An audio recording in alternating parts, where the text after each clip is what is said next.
गीता के 51 अनमोल वचन। कोई कुछ भी कहे, बस अपने आप को शांत रखो, क्योंकि सूरज कितना भी तेज क्यों न हो, समुद्र सूखता नहीं है। जहां आपकी कोई कीमत नहीं है, वहां पर रुकना अनुचित है, चाहे वो किसी का घर हो या किसी का मन। जब कोई हाथ और साथ दोनों ही छोड़ देता है, तब कुदरत कोई ना कोई उंगली पकड़ने वाला भेज देता है। उन्हीं का नाम कान्हा है। जो मन को नियंत्रित नहीं करते हैं, उनके लिए वह शत्रु के समान कार्य करता है। हे अर्जुन, व्यक्ति जो चाहे बन सकता है, यदि वह विश्वास के साथ इच्छित वस्तु पर लगातार चिंतन करे। सिर्फ दुनिया के सामने जीतने वाला ही विजेता नहीं होता, बल्कि किन रिश्तों के सामने कब और कहां पर हारना है, यह जानने वाला भी विजेता होता है। जो लोग बुद्धि को छोड़कर भावनाओं में बह जाते हैं, उन्हें हर कोई मूर्ख बना सकता है। वक्त से पहले मिली चीजें अपना मूल्य खो देती है, और वक्त के बाद मिली चीजें अपना महत्व। मनुष्य को अपने कर्मों के संभावित परिणामों से प्राप्त होने वाली विजय या पराजय, लाभ या हानि, प्रसन्नता या दुख इत्यादि के बारे में सोचकर चिंता से ग्रसित नहीं होना चाहिए। आत्मा पुराने शरीर को वैसे ही छोड़ देती है, जैसे मनुष्य पुराने कपड़ों को उतार कर नए कपड़े धारण कर लेता है। जैसे जल में तैरती नाव को तूफान उसे अपने लक्ष्य से दूर ले जाता है, ठीक वैसे ही इंद्रिय सुख मनुष्य को गलत रास्ते की ओर ले जाता है। आपका विश्वास एक पर्वत को भी खिसका सकता है, लेकिन आपके मन का संदेह दूसरा पर्वत खड़ा कर सकता है। हमारा खुद पर विश्वास होना बहुत ही जरूरी है, क्योंकि हम अपने रास्ते पर खुद चलते हैं।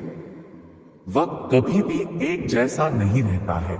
उन्हें रोना भी पड़ता है, जो बेवजह दूसरों को रुलाते हैं।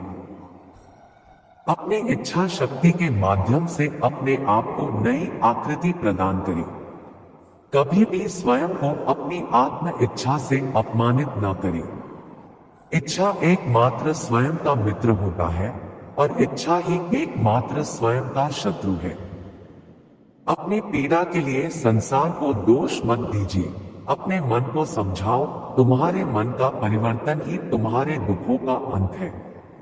खुद को कमजोर कभी नहीं समझना चाहिए। अगर आप गिरते हो तो उठने का प्रयास करो, लड़ो, पूरी निष्ठा से अपना कर्तव्य कर्म निभाओ, बाकी सब मुझ पर छोड़ दो। हो सकता है हर दिन अच्छा ना हो, लेकिन हर दिन में कुछ अच्छा जरूर होता है। धैर्य रखिए। कभी कभी आपको जीवन में सबसे अच्छा पाने के लिए सबसे बुरे दौर से गुजरना पड़ता है। रोना बंद करो और अपनी तकलीफों से खुद लड़ना सीखो, क्योंकि साथ देने वाले भी श्मशान से आगे नहीं जाते। समय जब न्याय करता है, तब गवाहों की आवश्यकता नहीं पड़ती है। एक उपहार तभी असली और पवित्र है, जब वह हृदय से किसी सही व्यक्ति को सही समय और सही जगह पर दिया जाए, और जब गिफ्ट देने वाला व्यक्ति के दिल में उस गिफ्ट के बदले कुछ पाने की उम्मीद न रखता हो। सुंदरता आपकी दृष्टिकोण में होती है। किसी को कीचड़ में खिला कमल भी लुभाता है, और किसी को चांद में भी दाग नजर आते हैं। हे अर्जुन, जो कोई भी जिस किसी भी देवता की पूजा पूरे विश्वास के साथ करने की इच्छा रखता है, तब मैं उसका विश्वास उसी देवता में दृढ़ कर देता हूँ। उदय किसी का भी अचानक नहीं होता। सूर्य भी धीरे धीरे निकलता है और ऊपर उठता है। धैर्य और तपस्या जिसमें है, वही संसार को प्रकाशित कर सकता है। हे अर्जुन, स्वर्ग प्राप्त करने और वहां कई वर्षों तक वास करने के पश्चात एक असफल योगी का पुण्य एक पवित्र और समृद्ध कुटुंब में जन्म होता है। हे अर्जुन, जो व्यक्ति अपने समान सर्वत्र सम देखता है, चाहे वह दुख हो या सुख हो, वह परम योगी माना जाता है। प्रेम हो या प्रार्थना ये तो मालूम नहीं, पर जो आपसे है किसी और से नहीं। अहंकार और संस्कार में फर्क है। अहंकार दूसरों को झुकाकर खुश होता है। संस्कार स्वयं झुककर खुश होता है। सेवा सबकी करो मगर आशा किसी से मत रखो, क्योंकि सेवा का सही मूल्य ईश्वर ही दे सकते हैं। जब सत्य की असत्य से लड़ाई होगी तो सत्य अकेला खड़ा होगा और असत्य की फौज लंबी होगी, क्योंकि असत्य के पीछे मूर्खों का झुंड भी होगा। अकेले रहना तुम्हें यह भी सिखाता है कि वास्तव में तुम्हारे पास स्वयं के अलावा और कुछ भी नहीं। जब परिवार के सदस्य अप्रिय लगने लगे और पराये अपने लगने लगे तो समझ लीजिए विनाश का समय आरंभ हो गया है। क्रोध आने पर चिल्लाने के लिए ताकत नहीं चाहिए, मगर क्रोध आने पर चुप रहने के लिए खूब ताकत चाहिए होती है। जो आपका है वो आपको मिलकर ही रहेगा, फिर चाहे उसे छीनने के लिए पूरी कायनात एक हो जाए। दो प्रकार के व्यक्ति इस संसार में स्वर्ग से भी ऊपर स्थित होते हैं। एक वो जो शक्तिशाली होकर भी क्षमा कर देते हैं, और दूसरे वो जो दरिद्र होकर भी कुछ दान करते हैं। प्रेम शरीर या सुंदरता को देखकर नहीं होता है, प्रेम हृदय से होता है। जहां दो हृदय मिल जाए वहीं प्रेम जन्म लेता है। किसी भी व्यक्ति को अच्छे से जाने बिना दूसरों की बातें सुनकर उसके प्रति कोई धारणा बना लेना मूर्खता है। अगर साफ नियत से मांगा जाए तो ईश्वर नसीब से बढ़कर देता है। जब भी विनाश होने का प्रारंभ होता है, शुरुआत वाणी के संयम खोने से होती है।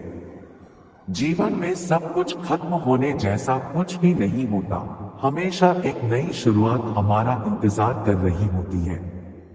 जीवन में यदि खुश रहना है तो अधिक ध्यान उस चीज पर दें जो आपके पास है, उस पर नहीं जो दूसरों के पास है। उस दिन हमारी सारी परेशानियां खत्म हो जाएगी, जिस दिन हमें यकीन हो जाएगा कि हमारा सारा काम ईश्वर की मर्जी से होता है। विपत्ति में धैर्य, वैभव में दया और संकट में सहनशीलता ही श्रेष्ठ व्यक्तियों के लक्षण है। जो व्यक्ति स्पष्ट और सीधी बात करता है, उसकी वाणी कठोर जरूर होती है, लेकिन वह कभी किसी के साथ छल नहीं करता। जो अच्छा लगे उसे ग्रहण करो और जो बुरा लगे उसका त्याग, फिर चाहे वह विचार हो, कर्म हो या मनुष्य। बुराई बड़ी हो या छोटी हमेशा विनाश का कारण बनती है, क्योंकि नाव में छेद छोटा हो या बड़ा नाव को डुबा ही देता है। परिवार और समाज दोनों ही बर्बाद होने लगते हैं जब समझदार मौन और नासमझ बोलने लगते हैं। आप वापस नहीं जा सकते हैं और शुरुआत को नहीं बदल सकते हैं, लेकिन आप जहां हैं वहीं से शुरू कर सकते हैं और अंत को अवश्य बदल सकते हैं। जब उम्मीदें टूटने लगे, कोई रास्ता दिखाई ना दे तो एक बार भगवत गीता की शरण जरूर ले लेना। जय श्री कृष्णा। ऐसी ही और वीडियो के लिए हमारे चैनल को सब्सक्राइब करें। धन्यवाद।